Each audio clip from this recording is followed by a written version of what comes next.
After the success of Cocaine Bear, a production company celebrating 25 years of rip-offs is at it again with Meth Gator.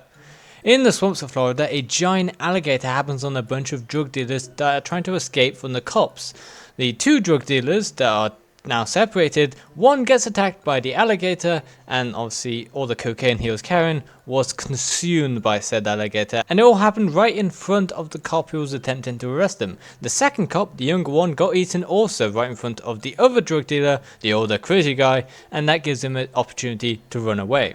He brings in another DEA agent that he is apparently known for a long time to stop this murderous alligator.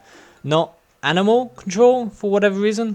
The mayor, however, decides to send a couple of classic Florida residents to kill the gator and that cause a panic and scare off all the tourists from the upcoming parade, which sounds very familiar to a certain movie. Both of whom obviously get immediately bodied by the freaking dinosaur-sized gator, which is very inconsistent. Sometimes it's the size of a normal gator, then it's a freaking dinosaur, it's huge.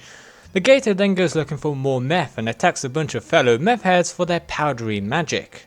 But here comes the dumbest part yet. They know that there must be a giant meth lab somewhere around, but haven't been able to find it in a number of years. But they know that the giant gator will be attracted by the scent of the meth and will be able to find that meth lab. So they enter a slapping contest at night with a bunch of less than reputable people in hopes of getting some information that would lead them to this meth lab, thus giving them the opportunity to kill this gator.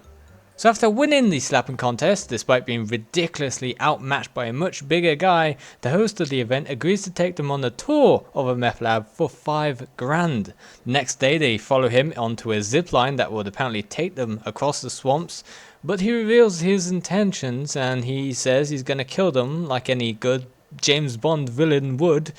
But in order to do that, he has to explain his entire plan and why he knew they were DEA, which gave the alligator a bunch of time to sneak up and eat him off the zipline, thus giving the trapped and unmasked DEA agents enough chance to escape, which is all very convenient, especially since he didn't have any meth on him, and it's been clearly established that this gator is primarily hunting down more meth and only attacking people that get in his way.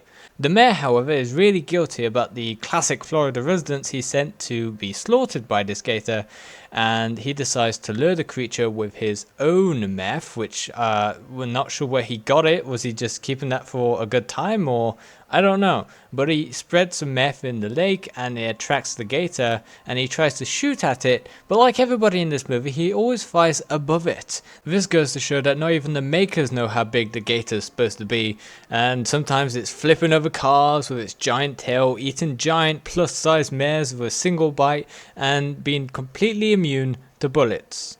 Which all seems really bad, but luckily the small gang manages to uncover the secret meth lab under the swamp. I don't know if you've ever been in a swamp before, but there's no way in hell you can have a giant secret underground bunker type meth lab in the middle of a swamp, especially not without having any people that know about it. So while they're down there, the giant alligator also discovers it and has once again shrunk down to be able to fit down the hatch and opens it like a boss. No sweat, just another Tuesday for a gator opening a hatch to a secret underground bunker. Once inside, it obviously triples in size once again to be able to be more threatening for this scene, and after firing at it for a little bit, they fire a bloody RPG down its throat and blow it to hell. And everybody that wasn't eaten lives happily ever after again, is what I would say, but we still got another 20 minutes of this shit to go.